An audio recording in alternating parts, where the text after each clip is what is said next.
और आइए चर्चा की शुरुआत करते हैं। एक बहुत खास पैनल हमारे साथ जुड़ा हुआ है। पहले मेहमानों से आपका परिचय करा दें। दिलीप श्रीवास्तव जी हमें ज्वाइन कर रहे हैं, प्रवक्ता हैं भारतीय जनता पार्टी के। दिलीप जी बहुत बहुत स्वागत है आपका। हमारे साथ इस वक्त सैफ खान साहब जुड़े हुए हैं, प्रवक्ता हैं कांग्रेस पार्टी के। सैफ खान साहब आपका भी बहुत स्वागत। अशोक सिन्हा साहब हमारे साथ जुड़े हुए हैं, आप संघ के समर्थक हैं, संघ विचारक हैं। अशोक सिन्हा जी बहुत बहुत स्वागत है आपका।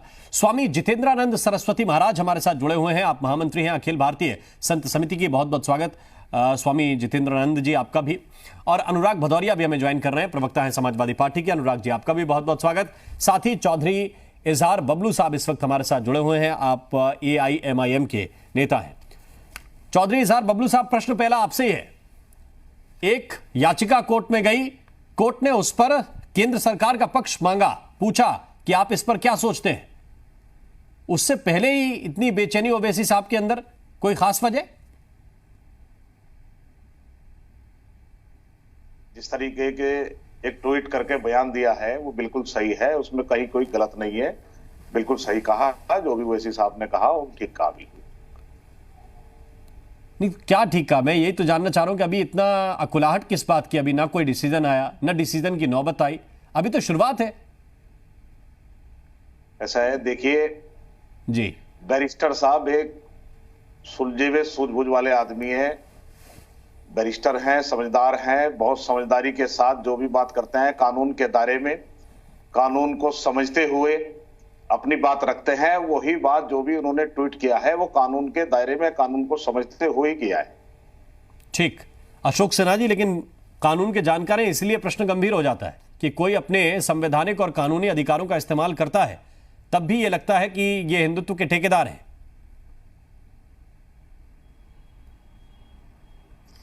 किसी भी विवाद के होने की दशा में या किसी के धार्मिक भावनाओं के आहत होने की दशा में या किसी को यह अनुभव होने पर कि पूर्व के इतिहास में हमारे साथ जाति की गई है, हमारे धर्मस्थलों को तोड़ करके हमारे मनोबल को तोड़ने का प्रयास किया गया और उस जगह पर हमारे मंदिरों या पूजा स्थलों को हटा करके, और जिसका राज्य था, जिसका शासन था उस समय, उन लोगों ने अवैध अतिक्रमण करते हुए बहुत से मंदिर बनवाए। यह समस्या आस्था का है, यह विषय भी आस्था का है। और जब राम मंदिर को छोड़ा गया था इस एक्ट से बाहर, तो बाकी के लिए क्यों नहीं न्याय मिलना चाहिए? राम मंदिर को जिस आधार पर छोड़ा गया, राम मंदिर पर भी आतताइयों ने वहां मंदिर तोड़ करके और दूसरे उपासना पद्धति के लोगों की मस्जिद बनवाई थी। तो इस प्रकार से यह सबके साथ न्याय होना चाहिए। और मैं समझता हूं कि कानून का पुनरीक्षण इस बात के लिए होना चाहिए कि इक्वलिटी बिफोर लॉ, इस कानून में सबको समान अधिकार मिलना चाहिए। और इतिहास को भी खंगालना चाहिए। कश्मीर में हजारों मंदिर तोड़ करके आज भी वहां बड़ी दुर्दशा की स्थिति है। पूरे भारत में 4000 मंदिरों की सूची बनी है जहां पर कि उनकी डेमोग्राफी चेंज की गई है, उनके जगह पर दूसरा निर्माण हुआ है। इसका न्यायालय में आना चाहिए विषय। देश स्वतंत्र हो गया है और देश स्वतंत्रता के बाद समाज को इस बात का अधिकार है यह जानने का कि इतिहास में हमारे साथ क्या जाति हुई और क्या उस ज्यादती को वर्तमान में ठीक किया जा सकता है। यद्यपि यह विषय कोई लड़ाई का नहीं है, आपसी समझ और समझदारी का है। मैं समझता हूं कि जनमत यदि इसमें जागृत किया जाए तो लोग न्याय को पसंद करेंगे। ठीक, न्याय को पसंद करेंगे। सैफ खान साहब, प्रश्न बहुत सीधा है कि अगर कहीं कोई ज्यादती हुई है तो कम से कम अदालत जाने का अधिकार तो हो। अदालत तय करे क्या सही हुआ क्या गलत हुआ। नहीं, बिल्कुल ठीक है। इक्वालिटी बिफोर द लॉ की हम बात करते हैं, जो है बिल्कुल यही होना चाहिए। जो है कानून को, और जो है अब केंद्र सरकार को जो है उस पर जवाब आना चाहिए। जो जवाब के रिजल्ट्स के बाद जो है फिर जाके जो है सुप्रीम कोर्ट को जो है इसके ऊपर जो है सुनवाई करनी चाहिए। मगर ये आजकल जो है हमें बहुत देखने को मिल रहा है, और आजकल मैं ये भी देख रहा हूँ कि जब भी इलेक्शंस करीब होते हैं तो हम कहीं ना कहीं हिंदू या मुस्लिम इस सेगमेंट्स के ऊपर ज़रूर आ जाते हैं। कहीं ना कहीं, कि अब बंगाल में इलेक्शंस हैं लगातार, यूँ कि भारतीय जनता पार्टी के जीतने का या पोलराइज करने का जो है एक एजेंडा ही रहता है। जैसे अंग्रेज़ों का हमारे देश में डिवाइड एंड रूल का रहा है, वैसे ही मैं आपको कुछ कुछ तथ्य जो है ये बताना चाहूंगा कि जी। पीयू रिपोर्ट इस वक्त जो कह रही है हमारे इन टर्म्स के ऊपर जो है हम चौथे ऐसे रैंक के ऊपर हैं। एसएचआई इंडेक्स कहता है कि हम इस वक्त 8.9 के ऊपर है, 10 यानी सबसे खराब माना जाता है। Offences related to religion NCRB कह रहा है कि 41% बढ़ गई हैं। तो यानी कहने का मकसद है रिलीजन के नाम पे दंगे हों। आपने दिल्ली में देखा होगा कि जो है मतलब 30 साल में सबसे ज़्यादा खतरनाक जो है दंगे हमारी दिल्ली में हुए।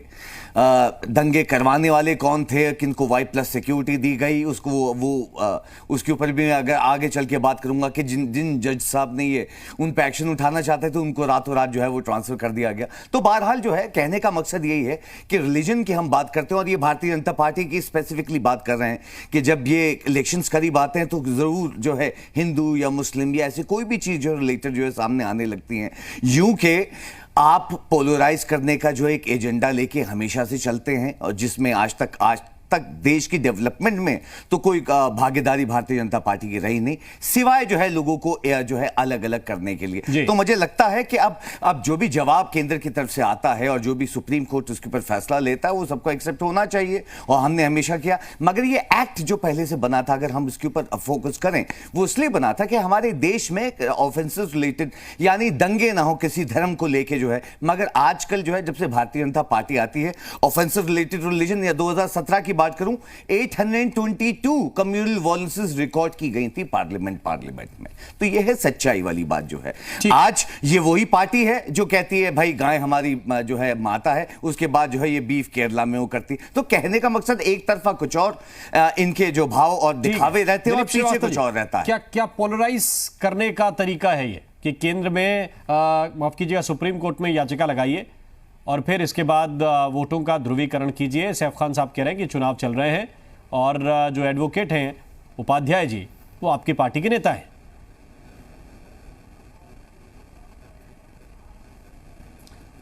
राममोहन जी, सभी लोग जानते हैं अश्विनी उपाध्याय जी देश के विद्वान अधिवक्ताओं के रूप में जाने जाते हैं, चर्चित अधिवक्ता हैं।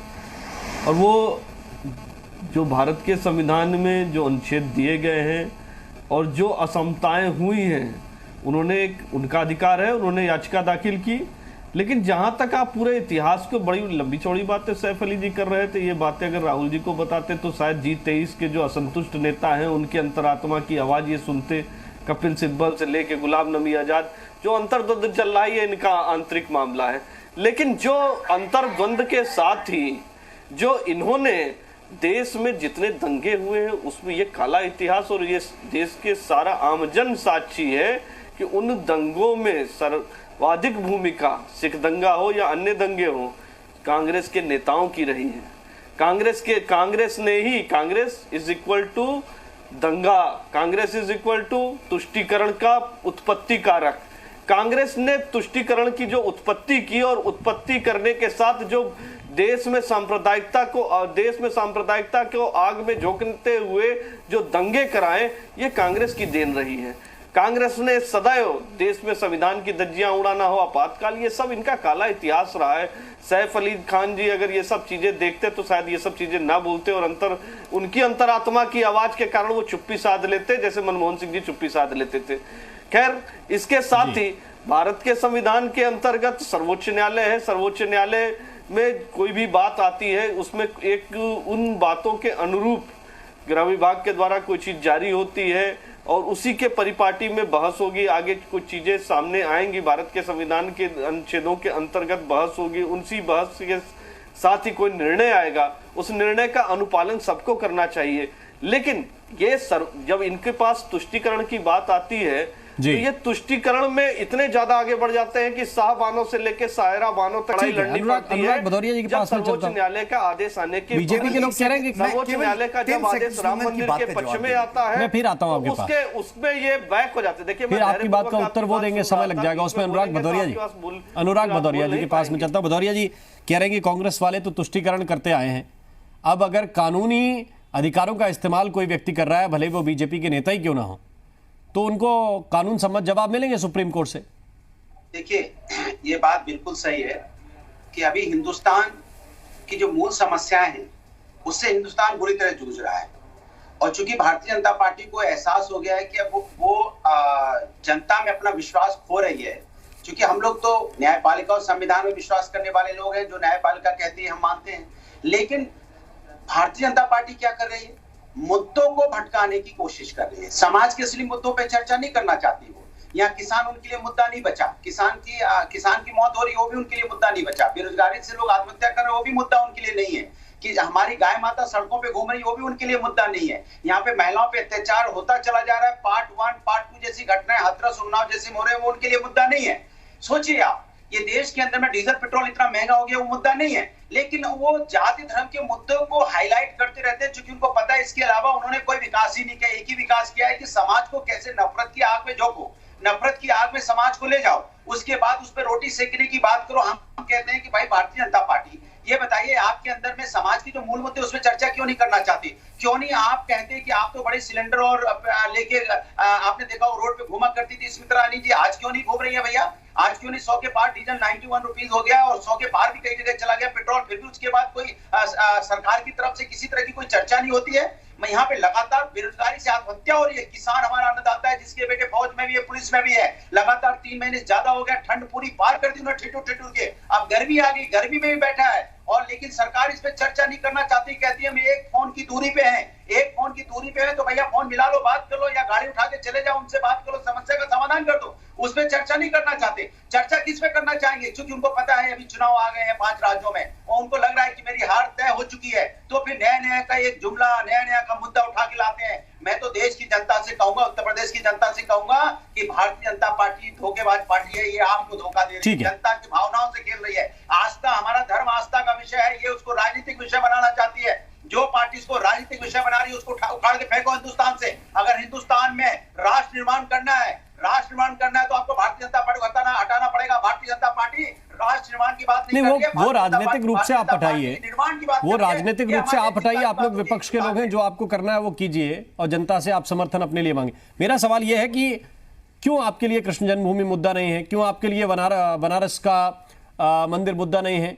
ये सवाल इसलिए है क्योंकि मांग ये आज की थोड़ी है कि बीजेपी सत्ता में आई तो लोगों की मांग होने लगी, मांग पुरानी थी। आपको शायद मैं आपके नॉलेज के लिए बता दूं, मैंने पहले एक शब्द बोला था, धर्म मेरा आस्था का विषय है जिसकी आप बात कर रहे हो। काशी में अगर वहां निर्माण किसी ने किया घाट का तो समाजवादियों ने किया था, आप रिकॉर्ड उठा के देख लीजिए। अगर आप मथुरा का निर्माण देखेंगे, वहां पे मथुरा का अगर डेवलपमेंट किया है तो समाजवादी ने किया, वृंदावन का समाजवादी ने किया, और तो और अयोध्या में बता दें, अयोध्या में 5 कोसी जो यात्रा बनी है समाजवादी ने वहां पे बनाई है, पथ समाजवादियों ने बनाया, चेंजिंग रूट समाजवादी ने बनाया, राम की पौड़ी समाजवादियों ने बनाया है। वहां पे आपने जो सबसे बड़ा भजन स्थल बनाया है वो भी समाजवादी ने बनाया, और 36 करोड़ रुपया खर्च करके हमने वहां अंडरग्राउंड इलेक्ट्रिफिकेशन किया और उसको सुंदर बनाया हमने अयोध्या को। हम धर्म को राजनीति में नहीं खींचते प्रभु, हम उसकी मार्केटिंग नहीं करते। हम इनसे पूछना चाहते हैं कि हमने वहां पे आउटर रिंग रोड बनाई, जिससे हमने एक्सप्रेस वे बनाया, वैसे हमने अयोध्या के बाहर से आउटर रिंग रोड बना के छोड़ दी। हम लोग धर्म आस्था के स्वामी जितेंद्रानंद सरस्वती जी, लेकिन भारतीय जनता पार्टी विकास की बात, स्वामी जितेंद्रानंद सरस्वती जी, आपने अभी सबको सुना। अब मैं आपसे ये पूछता हूं कि किसी के पास कानूनी अधिकार भी इस बात का ना हो कि वह अपनी बात को कह सके। ये एक व्यवस्था दे दी गई कि 1947 के पहले की बात नहीं होगी, 47 के बाद की बात होगी।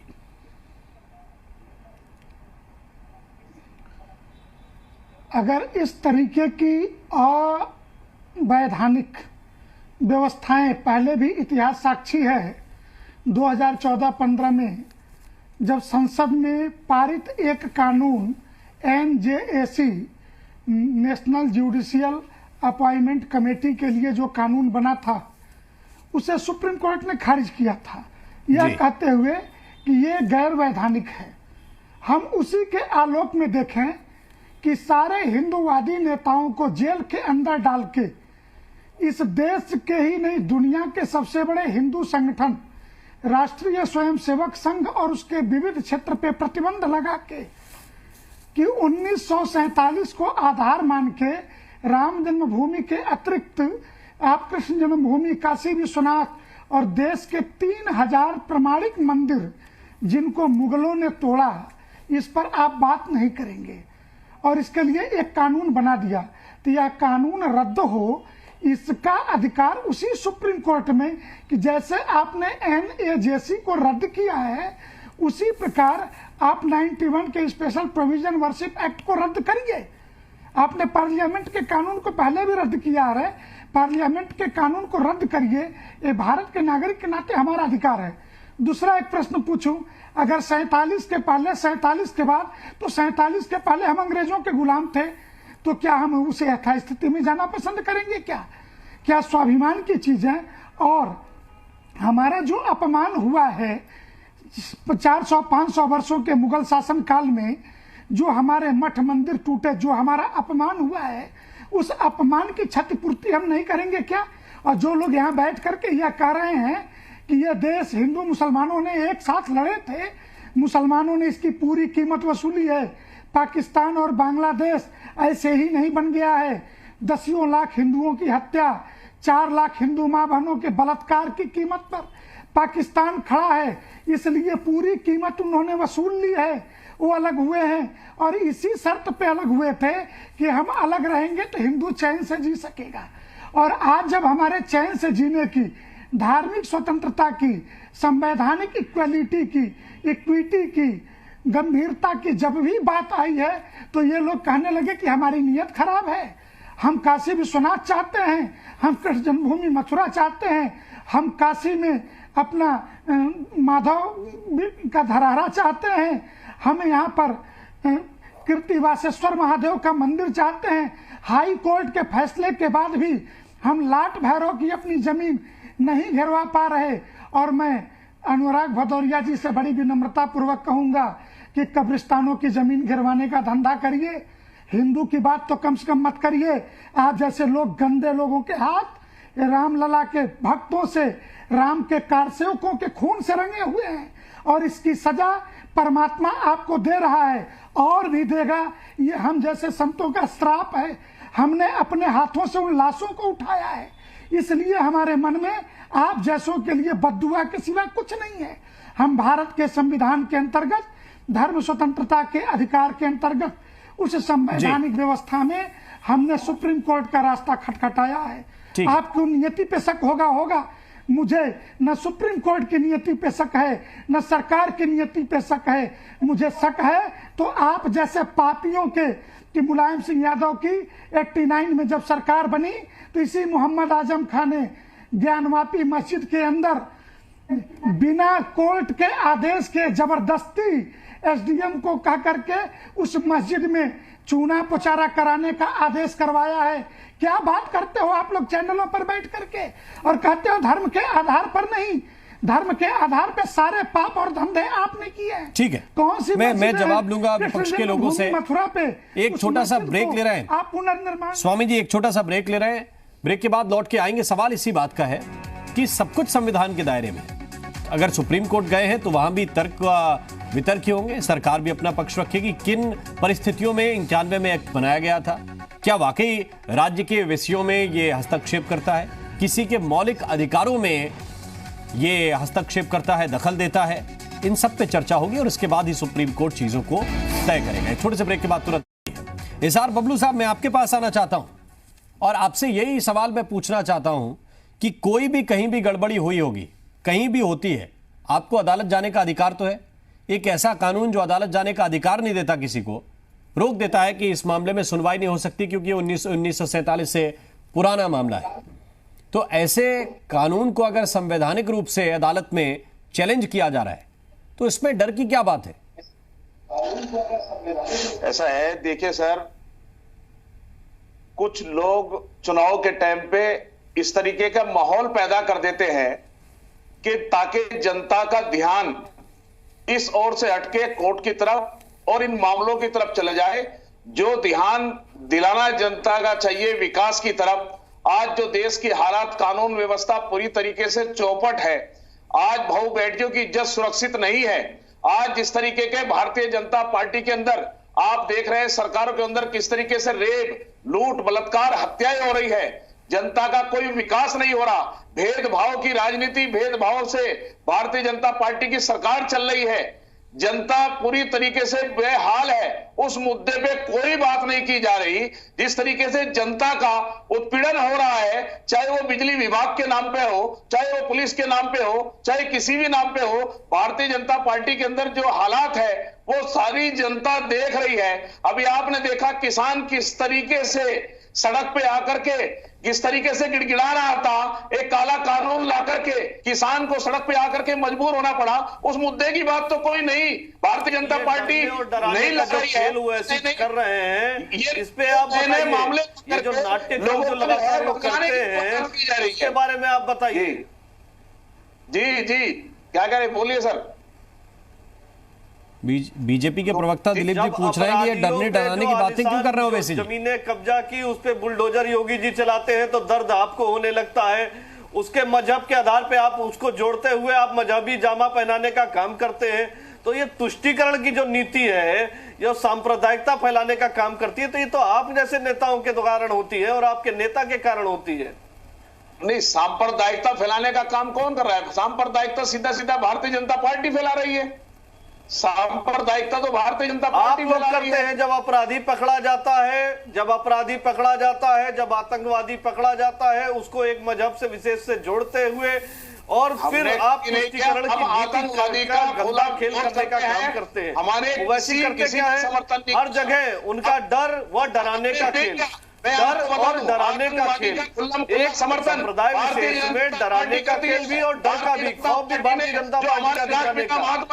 ये जो गंदा खेल है, ये जो घृणित खेल है, वो वैसे ही करते हैं। समर्थन करते हैं कि उससे बड़ा भी कोई आतंकवादी होगा जिसने हमारे देश के राष्ट्रपिता महात्मा गांधी जी की हत्या कर दी हो, उसका समर्थन भारतीय जनता पार्टी कर रही हो, उसका समर्थन भारतीय जनता पार्टी के नेता करे हो, और इससे बड़ा आतंकवाद होगा। उन आतंकवादियों का समर्थन पार्टी कर रही है। ठीक है दिलीप जी, थोड़ा सा इंतजार और कीजिए। मैं सैफ खान साहब के पास चलता हूं। सैफ खान साहब, आप लोग कह रहे थे कि चुनाव आते, चुनाव तो हर वक्त रहते हैं। पहले मध्य प्रदेश का होता है, पीड़ित महिलाओं के पक्ष में क्यों नहीं आ पाते? ये पहले 18 में हुआ, फिर 19 में केंद्र का हो गया, फिर दिल्ली का आ जाएगा, अभी बंगाल का चल रहा है, बंगाल का खत्म होगा, फिर उत्तर प्रदेश का आ जाएगा। तो ये तो सिलसिलेवार चलता रहता है। बीच में हरियाणा भी गुजर गया। नहीं, स्पेसिफिकली आप देखिए, जब भी इलेक्शन डेट करीब होती है, इलेक्शंस होने वाले होते हैं, तभी ऐसे जो है मेनली भारतीय जनता पार्टी या उनके प्रतिनिधि जो सपोर्टर्स हैं वो सामने आते हैं। मैं बहरहाल एक एक करके अभी जो है ये क्लियर कर देता हूं चैनल पे, क्योंकि हमारे भारतीय जनता पार्टी के प्रतिनिधि कांग्रेस के ऊपर इल्जाम लगा रहे थे कि वो दंगे फैलाती है। बहरहाल मैंने कहा कि नेशनल क्राइम रिकॉर्ड ब्यूरो कह रहा है 41% बढ़ गया है, और 2010 से 2014 में नेशनल क्राइम रिकॉर्ड ब्यूरो कह रहा था कि जितने भी दंगे हैं वो डिक्लाइन हुए। सुन लीजिए, मैं आपकी तरह हवा में बात नहीं रखता। दूसरी बात जो है, अब मैं आना चाहता हूं जो हमारे पंडित जी हैं यहाँ पे, रुक जाइए, भारतीय जनता पार्टी के जो प्रवक्ता और वक्ता है, मैं उनसे थोड़ा सा रुक जाइए, मैं आप पे आऊंगा। मैंने तो आपका सच्चाई बोल के मेरे ख्याल से मैंने क्लियर कर दिया है कि नेशनल क्राइम रिकॉर्ड ब्यूरो क्या कह रहा है इस वक्त। अब आते हैं साहब जो हमारे जो आरएसएस के या हमारे जो प्रतिनिधि यहाँ पे बैठे हैं, सुन लीजिए, मैं उनसे सवाल करना चाहूंगा। पंडित जी मुझे जवाब दे दीजिएगा, 2-3 बातों का बहुत साफ साफ पूछूंगा और मुझे बहुत साफ साफ जवाब दीजिए। नेता का राहुल गांधी, रुक जाइए, घबराइए, अरे आपसे कौन पूछ रहा है सवाल? रुक जाइए, आप रुक जाइए साहब, आपकी भौखलाहट मत दिखाया करिए। मैंने आपको नेशनल क्राइम रिकॉर्ड ब्यूरो आंकड़ा लेके आया करें या किसी तथ्य लेके आया करें, तभी आप मुझसे बात किया करिए। ऐसे हवा में बात मुझसे मत किया करिए। मुझे आप जरा उनसे सवाल पूछने दीजिए जो अभी जो है दूसरी पार्टियों पर इल्जाम लगाए थे। पहली बात जो है, आरएसएस की तारीफ कर रहे थे। सुन लीजिए, एक मिनट, मैं उन पे आता हूं, आपसे नहीं पूछ रहा हूं साहब। राम साहब, मैं जी हाँ बोलिए, राम मोहन जी, पूछिए, इनको ही बोलिए, अपना टेप रिकॉर्डर बंद कर दें, क्योंकि इनकी बौखलाहट में ना ये बस शुरू ही हो जाते हैं, फिर इनका टेप रिकॉर्डर बीच में बंद नहीं होता है। बोलिए राम मोहन जी। आपातकाल कांग्रेस के, अरे साहब रुक जाइए ना, अरे क्यों घबराहट क्या? अच्छा चलिए, अपने तथ्य बता दीजिए। अगर इतने आपको कुछ बताना है तो बताइए, कहां से रिकॉर्ड लेके आए आप? ये चलिए, ये बता दीजिए। ठीक है, बात ये आप चुप हो गए। देखिए अब मैं इनसे पूछ रहा हूं रिकॉर्ड कहां से लेके आए, तो ये चुप हो गए। या आप चुप रहिए। सच्चाई वाली बात ये कि जो है नेशनल क्राइम रिकॉर्ड ब्यूरो ने बता दिया है, वो देश के सामने है। और मैं दर्शकों से गुजारिश करूंगा कि 2010 से 2014 का नेशनल क्राइम रिकॉर्ड ब्यूरो का देख ले, जो डिक्लाइनिंग बता रहा था और अब जो है 41% बढ़ गया, यानी भारतीय जनता पार्टी के टेन्योर में। अब जो सवाल है वो हमारे जो यहाँ पे आरएसएस के जो प्रतिनिधि बैठे हैं उनसे है। मैं अभी आरएसएस की तारीफ कर रहे थे, हमारे देश का जिन्होंने 55 साल तक हमारे देश का झंडा अपने ऑफिसों में नहीं लगाया, ये उस संगठन की तारीफ कर रहे हैं जो 56 देशों में है, 4 मर्तबा बैन हो चुके, 17 चार्जशीट हुई थी फाइल अगेंस्ट देश के। ठीक ये है आरएसएस का इतिहास और बंच ऑफ थॉट्स। इनकी पढ़ लीजिए, गुरु गोलवालकर जी की किताब है जिसमें साफ साफ बताते हैं कि वो झंडे पे यकीन नहीं रखते हैं। बहरहाल अब और आ जाते हैं। अब आप भगवानों की बात कर रहे थे, मैं एक एक करके उस पर बात कर लेता हूं और मैं क्लियर करना चाहता हूं। जनवरी 7 1993, रुक जाइए मैं आपसे सवाल पूछूं, बताइए। जनवरी 7 जनवरी 1993 हमारे देश के होम मिनिस्टर, आपसे सवाल पूछा, घबराइए मत। आपसे पूछा है पंडित जी, आपसे ही पूछ रहा हूं सवाल, आपसे ही पूछ रहा हूं, जवाब दीजिएगा। राम मोहन जी झंडे वाली बात का जवाब दे तो रहे। ताहिर हुसैन का नाम नहीं लिया तुमने। अरे आप अपने ऑफिस का नाम लीजिए ना। गुरु गोलवालकर जी की किताब पढ़ी है नहीं पढ़ी है? अशोक सिन्हा जी, चलिए छोड़िए, मैं बताता हूं। अब आप आ जाइए उसके ऊपर जिस अयोध्या के ऊपर बात कर रहे हैं, अयोध्या पे बात करने वाले। जनवरी 7 1993, सुनिए कान खोल के, आप सुन लीजिए, सुनिए। हमारे home minister Indian National Congress के शेखर राव जी ने गए थे Supreme Court, ordinance Ayodhya Act लेके आए थे, पार्लियामेंट में एक्ट बना के लेके आए थे। उस वक्त मना करने वाले कौन थे? अरे मना करने वाले कौन थे बताइए ना। जब मैं बताता हूँ, एसएस भंडारी थे भारतीय जनता पार्टी के। अब बोलिए ना, अरे पंडित जी बोलिए ना, क्या हो गया? सुना आपने? उस वक्त मना करने वाले कौन थे? भारतीय जनता पार्टी के वाइस प्रेसिडेंट एसएस भंडारी नहीं चाहते थे कि अयोध्या यानी भगवान राम का मंदिर जो है निर्माण हो। आप देश के सबसे बड़े मंदिर की बात करेंगे, हमारे टाइम पे बनाया गया। देश के सबसे बड़ा मंदिर बना, देश का विराट रामायण मंदिर, हमने उसमें हमारा झूला हमारे टेन्योर पे बनाया गया।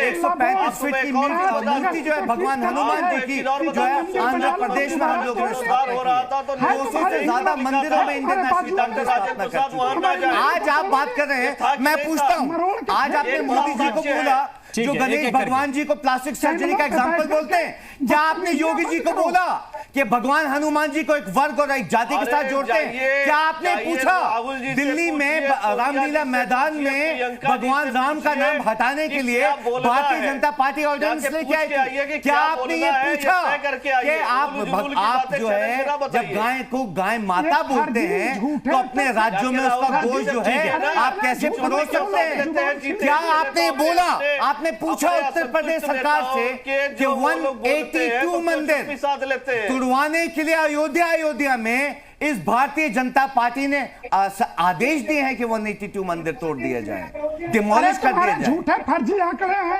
फर्जी आंकड़े हैं साथ में। अच्छा, सब फर्जी है आपके लिए क्योंकि आप आरएसएस के हैं। सैफ खान साहब, जिस मुद्दे पे हम चर्चा कर रहे हैं थोड़ा उस पर फोकस कीजिए। बता रहा हूं, अगर अब जो भगवान की बात हो रही है, अगर कोई सरकार ये कहती है कि आप अतिक्रमण करके कोई चीज नहीं बनाएंगे, बात करेंगे आप ये इसी बात पे तो चर्चा हो रही है कि आप अतिक्रमण करके कोई चीज नहीं बनाएंगे, लेके आएगी, आप अतिक्रमण करके आपको डेट किसी जगह को कब्जा कर ले और जो है आदेश भी दिखा देता हूं सरकारों के। किसी जगह पे आप अतिक्रमण करके कब्जा कर ले, ये क्या उचित कहा जाएगा? अभी योगी आदित्यनाथ सरकार ने कहा है कि जहां भी अतिक्रमण होगा वो जगह धार्मिक भी हो तब भी वो खाली कराई जाएगी, वो किसी भी धर्म से जुड़ी हुई। बनारस में कई जगह सड़कों पे मजार बनी पड़ी है, सबकी हटाई जाए। देखिए आप बिल्कुल आरएसएस वाले, ठीक है, आपका अशोक सिन्हा साहब कई बातें कही है, सैफ खान ने एक आप लोगों की जवाब तो ले सरकार लीजिए। कहीं चुनी जाएगी अरे नहीं, झगड़े इसलिए करने आप की लोग जरूरत और नहीं क्या है। बात करेंगे? और इनके आज तक आप पास- लोगों ने किया क्या है भगवानों के लिए, ये मुझे बता दीजिए। किया चलिए, जाएगा। ठीक उनको है, प्लास्टिक एक मिनट सर्जरी रुक का जाइए। एग्जाम्पल बोलने के अलावा, अरे एक जाति और भगवान वर्ग को नहीं बोलने करते। के अलावा, हमारे भगवान परमात्मा राम का हमारे रामलीला मैदान में नाम हटाने का प्रस्ताव लेके आने वाले तुम्हें आज अल्लाह सामने ताला चैनल पे बैठ के भगवान की बात करते तुम करो हैं। अपने हमने देश पैगंबरों के में लिए। सबसे हमारे बड़ा भगवान क्या मंदिर का निर्माण करवाया, देश में विराट रामायण मंदिर। अरे आज तक हमारे हमारे देश में कोई भगवान इससे बड़ा मंदिर नहीं है। भगवान के लिए क्या करें? सबसे बड़ा मंदिर जो है कंबोडिया में है, उसके बाद हमारे देश में विराट रामायण मंदिर आता है। 135। ये तो रही हमारी कामयाबी, क्योंकि हमने हर वर्ग के लिए किया। बोलने का कोई अब अगर मैं अधिकार इनसे नहीं पूछता हूँ इतिहास भूगोल मत specifically, बताओ। ठीक है, आप अशोक जब जी, एक एक बताइए करके, एक एक क्या है, करके, तो एक एक बोलेंगे, करके समय हमने सीमित है। अयोध्या अशोक सिन्हा जी, को रुकवाने अशोक सिन्हा जी और जितेंद्र सरस्वती जी दोनों को मैं मौका दूंगा, एक सेकंड। पार्लियामेंट में ये है इनकी सच्चाई। और फिर क्या हो गया? फिर आपकी सरकार आई। ये 2014 से पहले पहले तक आपकी थी, भरपूर आपके सांसद थे। कहां गया वो ऑर्डिनेंस? हमने लगातार कहां गया वो ऑर्डिनेंस? सुप्रीम कोर्ट में विचार आप सारे अध्यादेश लेकर आते हैं। आपने सवाल पूछा अब ये, तो मैं आपको जवाब बताइए देता ना। हूं कि जब हम ऑर्डिनेंस लेके आए थे, जब जी। उसको अपोज किया गया था, तब जो है तब से अब तक वो जो है विचार तब से पैरवी नहीं की उसकी, तब से फिर सुप्रीम कोर्ट ने पूछा तो राम काल्पनिक है। ये किसने एफिडेविट दिया? वाले प्रतिनिधि ये जो किसने है, एफिडेविट वो दिया कि राम अपनी काल्पनिक बताते है? हैं, जब केंद्र ये का किसने कोई एफिडेविट योगदान दिया कि राम नहीं है। काल्पनिक है? ये आपकी सरकार ने एफिडेविट दिया। दोनों बातें एक साथ नहीं चलती हैं। कौन क्या एफिडेविट दिया कि राम काल्पनिक है, ये किसने एफिडेविट? अब वो साइंटिफिक जवाब था आपका, मैं आपको उस पे भी क्लैरिफाई कर देता हूं। जब इंडिया और श्रीलंका के बीच में फ्लाईओवर की बात हो रही जी। थी, तो साइंटिफिक जवाब जमा किया था। और आज भी हमारे देश में किसी भी स्कूल कॉलेजेस में अंदर जो है, या किसी भी उसका स्टडीज में अगर आप माने जाएं, तो आपको रिलीजन को वो नहीं मानते हैं, या आप बैन करवा दीजिए नहीं, साइंस। कौन नहीं मानता? आपकी संविधान की किताब में छपे हुए राम। सुनिए, मैं तो कहता हूं अब साइंस की किताबें बैन करवा दी। क्यों पढ़ाई जाती है फिर साइंस जो है हमारे देश में? तो साइंस विषय है। वो साइंटिफिक जवाब था साहब जो है। सुन लीजिए, मैं आपको बता तो रहा हूं। तो That was a साइंस की scientific किताब में answer. राम आए कहां से फिर? सुन लीजिए, जब आपको बताया काल्पनिक मैंने, बताने तो पड़ रहा आप है। बैन करवा दीजिए ना कॉलेजेस और स्कूल्स में साइंस की पढ़ाई, क्योंकि साइंस आज भी जो है धर्म नहीं मानता। नहीं तो साइंस देखिए, कहां से दोनों आए? चीजें अलग अलग मैटर नहीं, करती दोनों चीजें अलग आपने नहीं। जो है इसका सवाल जो किया, एफिडेविट आपने बल्कि दिया, कहना चाहिए था जो भारतीय जनता एफिडेविट पार्टी, आपने मैंने दिया, आपको तब भी उसका जो बात का एफिडेविट जवाब आपने दे दिया। दिया, उसको आप साइंटिफिक जवाब बता रहे हैं। जी बिल्कुल। किसके scientific आधार जवाब पर है। वो scientific जवाब? बिल्कुल साइंटिफिक राम जवाब। आज काल्पनिक भी लगते हैं साइंस आपको? किसी भी धर्म को नहीं मानती साहब साइंस। तो सुन लीजिए, क्या तो बैन राम करवाएंगे? आपको काल्पनिक नहीं, लगते हैं? आप बताइए, क्या बैन करवाएंगे आप? नहीं तो आप करवाइए ना। ये काम आपके हैं बैन कराना। मैं ये आपसे आपका पूछता हूं काम है सवाल। आरएसएस को सुन बैन लीजिए, करना, बैन मैंने कहा हटाना। वो साइंटिफिक जवाब था। आपातकाल में और लोगों मैंने को ये बैन कर कहा देना, लोगों कि की आज बातचीत बैन कर हमारे देना, ये सब आपके colleges काम और है। स्कूल्स में साइंस में जो है रिलीजन को नहीं आपसे माना क्या जाता, साइंस की तो किताब क्या लिखवाई आप जो गई है थी? साइंस को बैन करेंगे? तो सुप्रीम कोर्ट में आपसे साइंस की किताब लिखवाई गई थी? नहीं, क्या लिखवाई गई थी? आपसे किताब लिखवाई गई थी, आपसे मुझसे पूछा क्यों गया किताब था। लिखवाएंगे साहब जो है? तो मैं आप उसमें सच्चाई एफिडेविट बताने दे का रहे हैं। काम ठीक कर है। रहा हूं कि या तो फिर आप तो स्कूल एंड कॉलेजेस में साइंस बैन करवा दीजिए, ठीक है। या तो फिर जो है आप साइंटिफिक जवाब जो हमने जमा किया ठीक है। उसके ऊपर आप रजामंदी हाँ कर दीजिए। क्योंकि जितेंद्रानंद साइंस आज सरस्वती भी जी, एक हमारे सेकंड। देश में या किसी भी जितेंद्रानंद देश में सरस्वती जी। जो है रिलीजन को झूठ नहीं मत मानती। बोलिए। जितेंद्र सरस्वती जी बोलिए। हाँ, मैं ये कह रहा हूँ, ये जो साइंटिफिक जवाब की ये सरासर झूठ। मैं आपको अरे एक साहब, उदाहरण जानकारी बताता रख हूँ। के बात किया एक सेकंड रुक जाए, पहले बात को आपको पूरी हो जाने दीजिए। फिर लखनऊ खंड चलिए, बेंच में सारी आप जानकारी ऐसे आपको है, लेकिन बात को पूरी हो जाने तब बताइए दीजिए। आपके 55 साल 17 चार्जशीट मालगांव सेंट्रल सुन्नी वक्फ बोर्ड ने सबूत के तौर पे लगाया। इन सबको हाई कोर्ट ने मक्कार धूर्त बिना अयोध्या गए फर्जी सबूत गढ़ने वाला ये हाई कोर्ट का वर्डिक्ट है कि 19 इतिहासकार हैं। कहिए तो मैं सूची अभी पढ़ दूं। राम शरण, रोमिला थापर, ये सेंट्रल सुन्नी वक्फ बोर्ड के 19 इतिहासकार, इसमें से 3 मर भी गए, 16 जिंदा हैं।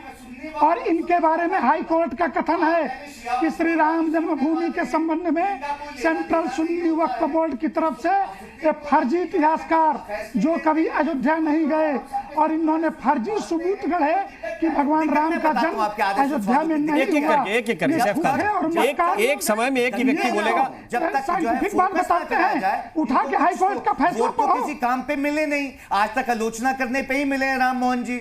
जी। आज तक भारतीय तो जनता पार्टी या जितेंद्रानंद RSS सरस्वती वालों थोड़ी को वोट लेते किसी काम हैं ना, करने उन्हें पे किसी कोई वोट की नहीं है। आवश्यकता है। उन्हें किसका वोट चाहिए? इस जितेंद्र देश में सरस्वती को। अरे साहब, कोरोना मैं की बताता हूं वैक्सीन आपको, बन गई, इनका कोई भी है काम यार, नहीं। भारतीय जनता पार्टी हम का बेचने बैठा हुआ। लगे, अरे कोई काम 56 नहीं। देशों में ऑफिस है, पूरा मना देश कर दीजिए, नहीं एक्सप्लेन है। फोर चलिए लेन बताइए ना, चल गया, कोई काम नहीं। मना कर दीजिए। बुलेट ट्रेन पर चलने आप लगी, बंच ऑफ थॉट्स कोई में काम गुरु नहीं। गोलवालकर जी की हाँ, किताब घाटी मानते ही चपटी नहीं है, हाँ या ये ना में जवाब दे मदरसों में दीजिए। पढ़ाने की परमिशन जितेंद्रनाथ देते हैं। सरस्वती, अरे चलिए, काम ठीक है। मानेंगे। एक चलिए, सेकंड बहुत रुकिए। साफ और सरल सवाल पूछता हूँ एक आपातकाल पर सीमा बोलना होती नहीं है। है। गॉडसे को क्या मानते देश के हैं? आपातकाल पर चुप्पी साध चलिए लेते हैं। आप जवाब दीजिए, कांग्रेस के गॉडसे को क्या असंतुष्ट मानते नेताओं के पत्र पे हैं? चुप्पी मुर्दाबाद साध बोलेंगे लेते हैं। या महात्मा कौन सा गांधी जी गॉडसे? जिंदाबाद अरे अरे बोलेंगे? उसको फांसी हो गई और मर गया। अरे गॉडसे जवाब का आप ठीक दे है। दीजिए, घड़ियालू दो लफ्ज़ आसमान एक का काम अभी करते तक हैं। अरे लफ्ज़ जिंदा का पे सियासत करने का काम गॉडसे, करते हैं। गॉडसे मुर्दाबाद और महात्मा गांधी ठीक है। जिंदाबाद। अशोक अभी सिंह। देशभक्ति आपके सामने आ जाए साहब मोहन जी। हो गया और इन दोनों की जो बैठे हैं ये भारतीय जनता पार्टी और आरएसएस वाले, एक-एक करके रुक जाइए। इनकी अशोक देशभक्ति सिन्हा। अभी आपके सामने आ जाएगी। बोल दीजिए। अशोक सिन्हा, ये जो है गॉडसे ठीक, मुर्दाबाद एक एक करके और महात्मा गांधी जी जिंदाबाद। अरे बोलिए। हिम्मत है तो अशोक सिन्हा जी बोलिए। नहीं, मैं तो ये समझ रहा था कि पार्टी में एक ही नमूना है। मैं तो देख रहा हूं हर शाख पे नमूने बैठे हैं। यहाँ स्थिति, एक सवाल इन्होंने हमसे पूछा, कांग्रेस के प्रवक्ता ने, कि झंडा क्यों नहीं आरएसएस के कार्यालय में फहराया जाता था। जरा इस नमूने से यह पूछिए कि जिंदल केस में जब कोर्ट का फैसला आया, इसके पहले इनकी सरकार ने प्रतिबंध लगा रखा था कि सरकारी कार्यालयों को छोड़ करके कहीं भी झंडा नहीं फहराया जाएगा, तिरंगा, और यही कानून बनाते हैं। और यही सवाल पूछते हैं, इससे बड़ा नमूना क्या होगा? आप भी कि केवल एक ही व्यक्ति नहीं इनके पार्टी में नमूना है। दूसरी बात, बात पूरी हो जाने दीजिए, फिर सुना देना। ये जो बचपना आप करते हैं ना चैनल पे बैठ के जो है, और ये सपोर्टिव काम करने के लिए ना, या अपने घर पे जाके करिए, जो है मेरे सामने नहीं। और फिर क्यों जिंदल को केस लगाना पड़ा? आप जानते हैं 17 चार्जशीट मंदिर नहीं, फिर जिंदल को क्यों? जिंदल तो आपके नेता थे। चार मीनार मरतबा बनाया बैन गया हुई थी। और वहां ठीक है पर ना? और वो किसके ये बैन किए गए कह थे? रहे हैं कि इसलिए यूं थे वो लॉ एंड ऑर्डर ऐसी नहीं डिस्टर्ब वो है। होगा। आज भी आप काशी देख लीजिए विश्वनाथ यूट्यूब के मंदिर वीडियो, में छोटे छोटे बाकायदे बच्चों को श्रृंगार गौरी जो है आप ट्रेनिंगें मस्जिद में दिलवाई आधा जाती हैं मंदिर लाठियों घुसा और हुआ है। उसके ऊपर जो है उसको देख के लॉ एंड ऑर्डर नहीं ऐसी लौटा ट्रेनिंगें होगा। देने वाले हैं और RSS ये को। चाहते और ऐसे हैं लोग कि उनका पुराने समर्थन जो करते इन्होंने हैं और ये कहते हैं किए अच्छा हैं जी कारस्तानियां, क्या 26 उनको जनवरी को भी नहीं क्लियर ठहरना किया चाहिए गया। क्या? न्यायालय में इनको क्या- भरोसा नहीं, नहीं है। क्या- ये मुझे बता दीजिए क्या देश आप फिर वापस जा रहे हैं, मैं फिर से मुद्दे पे आई लौट तो के। क्या नागपुर में जो है आरएसएस के कार्यालय मुद्दे पे वापस लौट के आइए। नहीं ठहरना चाहिए, बता दीजिए हाँ या ना में। संख्यक समाज बताइए ना। कोई सम्मान नहीं देना चाहते। अरे मुझे मैं बता इनकी दीजिए भर्त्सना करता क्या हूं क्या और इनके इंडिपेंडेंस ज्ञान डे पर पे मैं आपके दुख नागपुर प्रकट करता हूं आपका जो कि नागपुर यही का पार्टी आरएसएस में का अकेले कार्यालय नमूने नहीं है बहुत उस से। पे झंडा फहरना चाहिए नहीं फहरना चाहिए हाँ या ना में जवाब दीजिए। कार्यालय की तस्वीरें आपने देखी कहाँ है? देखिए अभी अरे 2020 पता की। है, साल तक नहीं लगाया साहब, आपको जो है कुछ नहीं झंडा। पता है।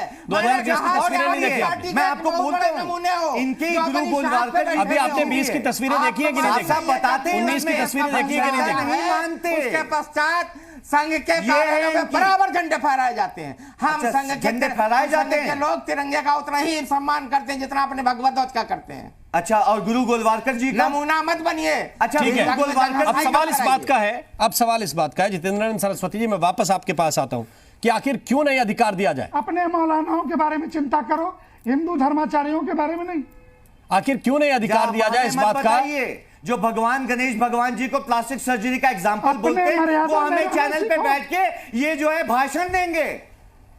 सबसे बड़ा मंदिर बनवाने वालों को ये भाषण देंगे चैनल पे बैठ के। अरे जितेंद्र उड़ने वाली सरस्वती। गधई के जी। औलादों, मैं पूछ रहा हूँ अपनी प्लास्टिक मर्यादा में रह के उड़ने बात वाले करिए। गधई के औलादों, हमारे सुनिए फालतू की प्रधानमंत्री जी ने बकवास कहा था बंद करो किसको चैनलों बोल से। रहे हैं ये किसको बोल रहे हैं ये प्रधानमंत्री जी को उन्होंने ही कहा हम था ये। प्लास्टिक सर्जरी 5000 हाँ जी, साल पहले भी हमारे करते थे। प्रधानमंत्री जी ने ही प्लास्टिक कहा सर्जरी था आज भी हम कि करते प्लास्टिक हैं। सर्जरी के एग्जाम्पल समझे? है गणेश भगवान जी। आयुर्वेद को क्या चैलेंज मत कहेंगे? करो। आवाज पहले नहीं आई। अपने बारे में नहीं, वो आवाज उतनी नहीं का आई, मुंह बताइए ना। करके गधी पर उड़ने की राम आदतों मोहन से जी, बाजो। अरे, अरे, नहीं, जिस आवाज चैनलों नहीं आ पे रही है। जिस पढ़ तरह रहे का हैं, देश बताइए। कार्यक्रम और जिस तरह का इतना ही प्रधानमंत्री जी की आवाज नाम सुन के किसी के घर मुझे पर लगता है कि किसी के आवाज घर डूब पर गई है। विचार करो। सैफ आज खान साहब। जिस प्रकार से किसी की अपने को आस्था प्रस्तुत और कर धर्म रहे पर हैं टिप्पणी करने तो से स्पष्ट हो तुम गया कि माफी ये किस मांगो प्रकार पहले। से साहब कांग्रेस पार्टी 1400 के नेता करोड़ रहे थे। निर्मोया अखाड़ा बोलता है कि आप जो है भगवान राम के नाम पे लेके खा गए। ये निर्मोया अखाड़ा कहता है। कौन जो पक्षधार था इसमें राम मंदिर के केस में ये अरे व्यक्ति क्या? वो निर्मोही अखाड़े का साधु तुम्हारा ही दलाल था, 1400 करोड़ समझिए आप। तुम्हारा ही दलाल था। जो ये बोला था। अच्छा समझे? हमारे पूरा थे वो, परिषद, बिल्कुल देश का सब निर्मोया समाज। अखाड़ा हमारे दलाल थे। तो आपके चैनल पे साथ तो निर्मोया अखाड़ा को दलाल कहते हैं राम मोहन जी। ऐसे तो आप लोगों ने जो है आइटम बिठा रखे हैं। निर्मोही अखाड़ा को नहीं, फालतू क्या बातें बात नहीं। कर रहे हैं आपसे? अरे मिस्टर कांग्रेस, क्या बात कर रहे हैं? आप हो? किस प्रकार के नेता ये जो है ये इन्होंने बोला था। मैं एक अरे साहब निर्मोया अखाड़ा का 1400 करोड़ का स्टेटमेंट था ये। जी। कहाँ की बात करते हैं पता नहीं जो है। अपने को सिद्ध कर रहे ये हैं अपने आप को हिंदू बोलते हैं। के रूप में, जो एक मजाकिया के रूप आपके में लिए- पप्पू शब्द का प्रयोग आपके किया लिए जाता आपके है, मतलब के उस तथ्य रूप में तथ्य हैं, ये बाकी वही तथ्य तथ्य नहीं। का काम कर रहे हैं। बताइए और कौन सी कुछ ऐसी है चीज है जो हम तक तुम्हारे सामने जैसे नहीं दलालों लाते? के बताइए लोग राम मोहन जी, हम बहुत साफ और बहुत प्रश्न हैं अपनी ऐसी चीजों के ऊपर जो है। तो फिर बताइए हमने ना जो कामयाबी कि कानूनी अधिकार क्यों ना दिया जाए? 135 फीट के हनुमान फिर भगवान कानूनी जी की अधिकार मूर्ति क्यों ना दिया जाए? आंध्र प्रदेश में ये प्रभु भी की सबके लक्ष्मण सामने झूला है। हमने फिर उत्तराखंड क्यों में कहते हैं कि बनाया। राम सेतु विराट रामायण मंदिर राम देश में सेतु सबसे का बड़ा कोई मंदिर आधार बनाया नहीं है। है? 200 ज्यादा मंदिरों के में आप राम सेतु का आधार नहीं है? हमने तो किया है। राम काल्पनिक हम तो है। भगवान राम के ये लिए क्यों कहा? जो अयोध्या एक्ट लेके आए थे तब भारतीय जनता पार्टी अब जब लग रहा है आज इनसे पूछिए ना कि इस क्यों देश में रोका इस था? आधार पे भी वोट पड़ सकता है, गुस्सा होकर लोग इस आधार पे वोट पड़ सकते हैं, तब आप ये काम गिनाने लगते हैं। जब ये कानून आप लेके आए, हमने किया है राम मोहन जी। जी। मैं आपको बाकी जो 3 बैठे तो मैं कह रहा हूं ना, फिर इसका एक क्यों नहीं साथ समर्थन जो है, करते जो मैं याचिका उनका गई है? जवाब दे रहा हूं, मैं आपका भी दे देता हूं। ये हमारी क्यों नहीं कामयाबी समर्थन थी, आप करते? नहीं मना कर सकते साहब, ये तो हमारी कामयाबी है। तो समर्थन क्यों हमने नहीं करते? किया है। तो समर्थन क्यों नहीं करते? मगर आजकल क्या झूठ बोलने की जो राजनीति ये भाजपाइयों की बहुत या किया है। आरएसएस वालों की या वो जो सपोर्टर है 5 लाख उनकी जो है लोग यूपी वो की किसी भी जेलों में तरीके से बंद रहे, थे। क्योंकि इलेक्शंस 90 करीब के है। कार और से बिल्कुल वहां सच्चाई से की बात है पर्याय कि आज जो है आप अगर पर्याय है अनएम्प्लॉयमेंट की बात करेंगे तो ये नहीं कर तो सकते। ये इलेक्शंस करीब है तो लोग आपको वोट क्यों नहीं देते? इलेक्शंस करीब है तो लोग आपको वोट क्यों नहीं देते इस बात पे? क्योंकि वो जानते हैं कि आप आधी बातें फर्जी कहते आज हैं। क्रेडिट ग्रोथ की बात जब इलेक्शन करीब है तो आपको वोट क्यों नहीं देते? आप 30-31 साल से उत्तर प्रदेश में नहीं है, उत्तर प्रदेश की सत्ता से बाहर है। इसका मतलब लोग जानते हैं कि आप बात कुछ और करते हैं, काम कुछ और करते हैं। नहीं साहब, हमने देखिए जनता के हाथ में है किसको जिता है किसको नहीं जिता है। वो इसी हमने आधार अपनी पे तो कामयाबी चुनती है जो है, जनता हम कि किसकी बात पे भरोसा है, मानते हैं क्योंकि किसकी हमने बात हर पे धर्म, यकीन है, हर कौन वर्ग के फर्जी लोगों बात के कर रहा लिए जो है, वो काम किसके किया है। तथ्य काम के नहीं है, ये सारी जनता ही तय करती है और जनता ही को तय बिल्कुल करना जनता है। के लेकिन हाथ में फिलहाल है जो और मसला है हमें वो आदर सुप्रीम कोर्ट को और तय सम्मान करना है हमेशा से रहा और उस पर है जवाब और हम केंद्र करते सरकार को रहेंगे। देना है। दोनों पर हमारी निगाह बनी हुई है। बहुत बहुत शुक्रिया, बहुत बहुत धन्यवाद आप सभी मेहमानों का हमारे साथ इस चर्चा में शरीक होने के लिए। और इसी के साथ यूपी मांगे उत्तर में अभी के लिए बस इतना ही। नमस्कार।